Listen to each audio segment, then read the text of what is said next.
आप सभी को मेरा प्यार भरा राधे राधे। रथ यात्रा पर्व की आप सभी को ढेर सारी शुभकामनाएं। अनाथस्य जगन्नाथ नाथस्त्वमे न संशयः यस्य नाथो जगन्नाथस्तस्य दुःखम कथम प्रभो।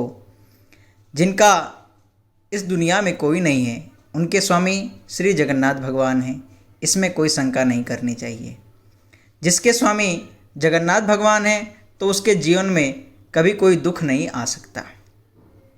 भारतीय उड़ीसा राज्य का पुरी क्षेत्र, जिसे पुरुषोत्तमपुरी क्षेत्र, श्री क्षेत्र के नाम से भी जाना जाता है, भगवान श्री जगन्नाथ जी की मुख्य लीला भूमि है।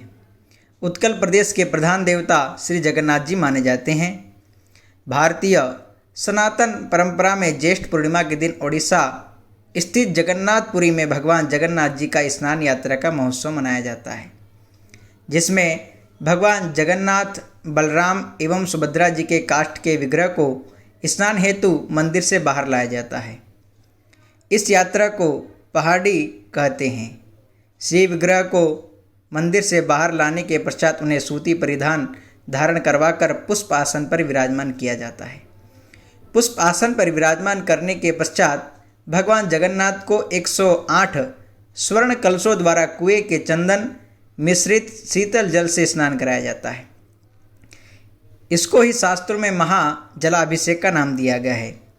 श्रुति परंपरा के अनुसार भगवान महाप्रभु जगन्नाथ ने स्वयं वहाँ के महाराज को मंदिर के सम्मुख एक वटवृक्ष के समीप एक कुआं खुदवाकर उसके शीतल जल से अपना स्नान कराने का आदेश दिया था एवं स्नान के पश्चात 15 दिनों तक किसी को भी उनके दर्शन न करने का निर्देश दिया। 12 महीनों में सर्वाधिक गर्मी ज्येष्ठ में होती है और इसी ज्येष्ठ माह की भीषण गर्मी में शीतल जल से स्नान के कारण भगवान जगन्नाथ को ज्वर बुखार आ जाता है और वे अस्वस्थ हो जाते हैं। शास्त्रानुसार भगवान जगन्नाथ जी के अस्वस्थ होने की उनको ज्वर लीला कहा गया है। इस अवधि में केवल उनके निजी सेवक, जिन्हें दैत्यगण कहा जाता है, वे उनके एकांतवास में प्रवेश कर सकते हैं। 15 दिनों की इस अवधि को अनवसर कहा जाता है। अनवसर के इस काल में भगवान जगन्नाथ को स्वास्थ्य लाभ के लिए जड़ी बूटी, खिचड़ी, दलिया एवं फलों के रस का भोग लगाया जाता है। अनवसर काल में पश्चात भगवान जगन्नाथ पूर्ण स्वस्थ होकर अपने भक्तों से मिलने के लिए रथ पर सवार होकर निकलते हैं, जिसे सुप्रसिद्ध रथ यात्रा कहा जाता है। प्रतिवर्ष यह रथ यात्रा आषाढ़ शुक्ल पक्ष की द्वितीया तिथि को निकाली जाती है, जो गुप्त नवरात्रि का दूसरा दिन भी होता है।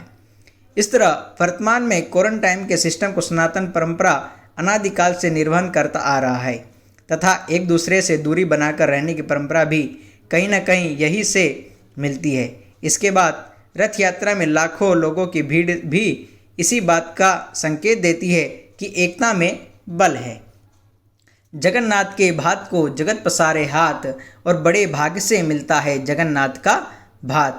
बोले जिसके ऊपर भगवान श्री जगन्नाथ जी की कृपा होती है उसे ही भगवान का महाप्रसाद, जिसको चावल प्रसाद कहा गया है, वो बड़े भाग्य से प्राप्त होता है। और भगवान जगन्नाथ जी रथ यात्रा के दिन अपने मंदिर से बाहर निकल करके अपनी बहन और अपने भाई के साथ में वो नगर भ्रमण करने के लिए निकलते हैं और नगर भ्रमण करके सभी को भगवान दर्शन देते हैं। और रथ यात्रा पर्व की आप सभी को बहुत बहुत शुभकामनाएं। जय श्री राधे, जय जगन्नाथ।